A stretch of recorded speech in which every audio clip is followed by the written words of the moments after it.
미친 사랑, 욕망의 제국. 사랑처럼 달콤하지만 파멸을 부른 부동산 제국의 탄생. 1987년 12월 23일 새벽 3시. 서울 미아리 산동네에서 한 남자가 피범벅이 된 채 발견됩니다. 그의 주머니엔 열쇠 47개와 3천만 원짜리 부동산 계약서 더미가 들어있었죠. 경찰은 단순 폭행으로 처리했습니다. 하지만 그들은 몰랐습니다.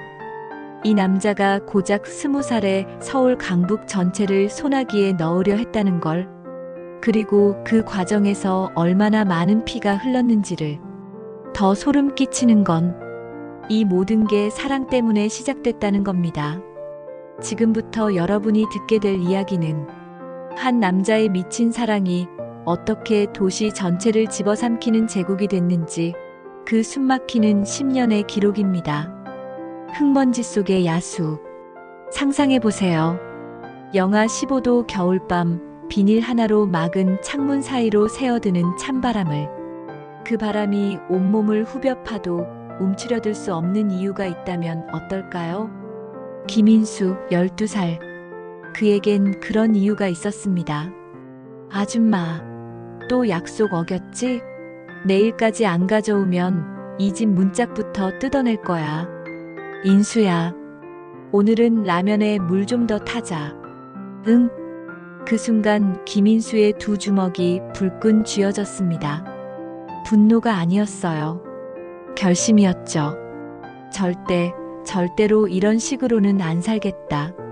12살 소년의 심장에 불이 붙었습니다.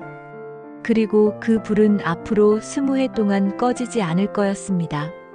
아저씨, 저 내일부터 새벽 4시에 올게요. 신문 더 많이 돌릴 수 있어요. 애가 벌써부터 그렇게 악착같이 살면 큰일 날 거야. 큰일 날 거라고요?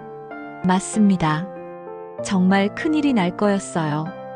매일 새벽 4시, 인수는 미아리 언덕을 누비며 모든 집의 구조를 외웠습니다. 그리고 언덕 위에서 내려다보는 서울 야경을 보며 속으로 맹세했죠. 언젠가 저 불빛들 하나하나를 내 손으로 켜고 끄겠다. 가난이 그를 만들었지만 탐욕이 그를 키웠습니다. 그리고 그 탐욕은 머지않아 피를 부르게 될 거였습니다. 첫 번째 독. 20살 김인수가 생애 첫 부동산 계약을 하던 그날, 상대방은 60이 넘은 집주인이었습니다. 계약금으로 가져온 돈은 고작 50만 원. 하지만 그가 테이블에 꺼낸 건 돈이 아니었어요. 아저씨, 이 서류 좀 보세요. 이 집 내년에 재개발 들어갑니다.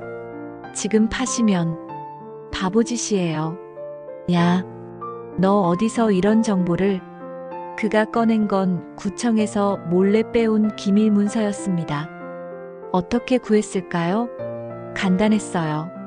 구청 청소부 아르바이트를 하면서 새벽 3시, 과장 책상 위에 놓인 서류를 몰래 복사한 거였죠.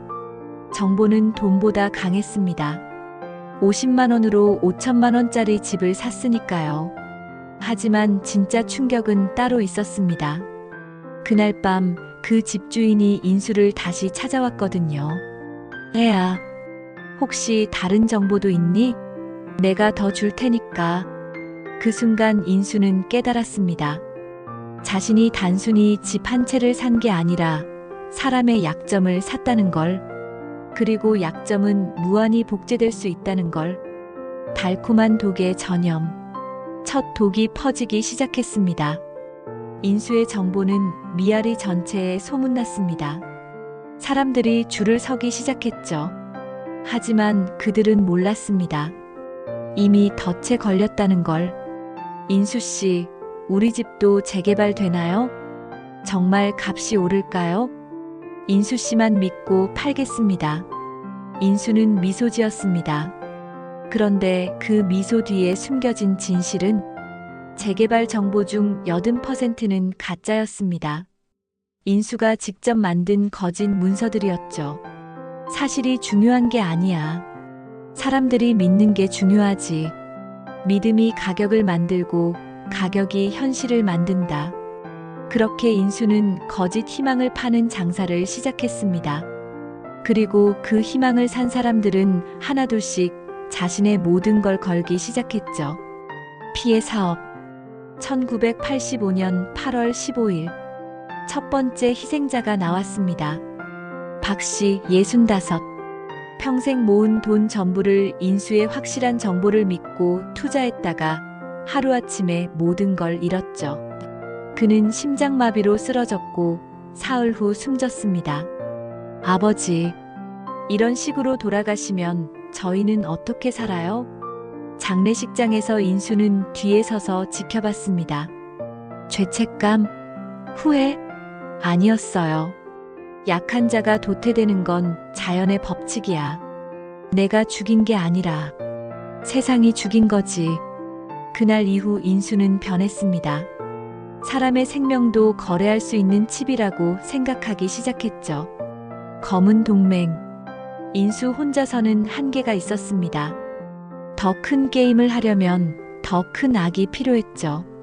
그래서 그가 찾아간 곳은 산동네에서 장사한다고 째째하게 진짜 돈은 정치판에 있어. 시의원 한 명만 우리 편으로 돌리면 재개발 구역은 우리 맘대로야. 그럼 시공은 우리가 맡고 수익은 3대 3대 3으로 나누자고. 사악한 삼각동맹이 탄생하는 순간이었습니다. 하지만 인수는 알았습니다. 이 동맹에서 가장 위험한 건 적이 아니라 동료라는 걸. 좋아. 하지만 한 가지 조건이 있어. 내가 모든 정보를 통제한다. 누구도 나를 건드릴 수 없어. 배신의 밤. 1986년 9월 12일 밤 11시 47분 인수에게 전화가 걸려옵니다. 사장님, 큰일 났습니다. 정치인 놈이 검찰한테 우리를 팔아넘겼어요. 배신당했습니다. 그것도 가장 믿었던 동료에게. 하지만 더 큰 충격은 따로 있었습니다. 어디서 감히 나를 배신해. 그날 밤 3명이 죽었습니다. 그리고 인수는 처음으로 직접 방아쇠를 당겼습니다. 피는 뜨거웠지만 그의 심장은 차가워졌습니다. 이제부터는 믿음 따위 없다. 오직 공포만이 내 제국을 지킬 수 있어. 공포의 황제. 배신의 피를 딛고 일어선 인수는 이제 완전히 다른 존재가 됐습니다. 미아리를 넘어 강북 전체, 그리고 한강까지 그의 검은 손이 뻗치지 않는 곳이 없었죠. 사장님, 종로구 땅값 20% 올렸습니다. 강북 재개발 허가 떨어졌습니다. 시의원 3명 더 우리 편으로 돌렸습니다. 하지만 돈과 권력만으론 충분하지 않았습니다. 인수에게는 더 강력한 무기가 있었거든요. 누구든 내 말을 안 들으면 가족부터 건드린다. 그게 내 규칙이야. 협박, 납치, 폭행. 인수의 제국은 이제 공포로 지탱됐습니다. 그리고 그 공포는 그 자신도 집어삼키기 시작했습니다. 사랑의 저주. 하지만 잠깐, 여러분이 놓친 게 있습니다. 이 모든 광기와 폭력이 사실은 사랑 때문이었다는 걸. 1982년 고등학교 시절, 인수에게는 한 명의 소녀가 있었습니다. 이름은 지은이. 부잣집 딸이었죠. 인수야, 너는 왜 이렇게 돈 얘기만 해? 돈이 그렇게 중요해? 지은아, 나 부자 되면 너랑 결혼할 거야. 내가 원하는 모든 걸 사줄 거야. 순수했습니다. 그의 모든 야망은 한 여자를 위한 것이었어요. 하지만 지은이는 결국 떠났습니다. 미안해, 인수야. 나는 내가 이렇게 변할 줄 몰랐어.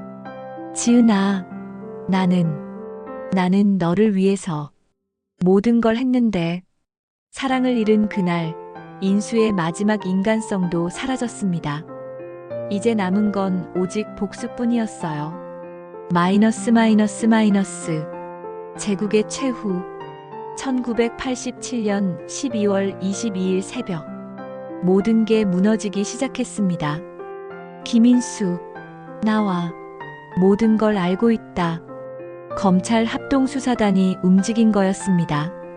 그리고 그 제보자는 지은이었습니다. 인수야, 미안해. 나야, 지은이. 내가 신고했어. 믿을 수 없었죠. 그가 모든 걸 바친 첫사랑이 그를 무너뜨린 장본인이었던 겁니다. 사랑한다고 말하면서 사람들을 죽이는 너를 더는 볼 수 없어. 미친 사랑의 끝. 김인수는 무기징역을 받았습니다. 하지만 진짜 형벌은 따로 있었습니다. 평생 감옥에서 지은이를 그리워하며 살아야 한다는 것. 지은아, 미안해. 나는 너를 사랑한다고 했지만 결국 너를 잃게 만들었어. 내 사랑은 미쳤었어. 미친 사랑이 만든 욕망의 제국. 그 끝은 잿더미였습니다. 사랑이라는 이름으로 시작된 탐욕이 결국 모든 걸 파괴해버렸습니다. 여러분, 혹시 지금 사랑한다는 이유로 잘못된 선택을 하고 있지는 않나요? 진짜 사랑은 상대를 위해 자신을 포기하는 것일지도 모릅니다. 김인수의 이야기는 끝났지만 욕망의 제국은 여전히 우리 곁에 있습니다. 다음 이야기에서는 또 다른 미친 사랑을 만나보시죠.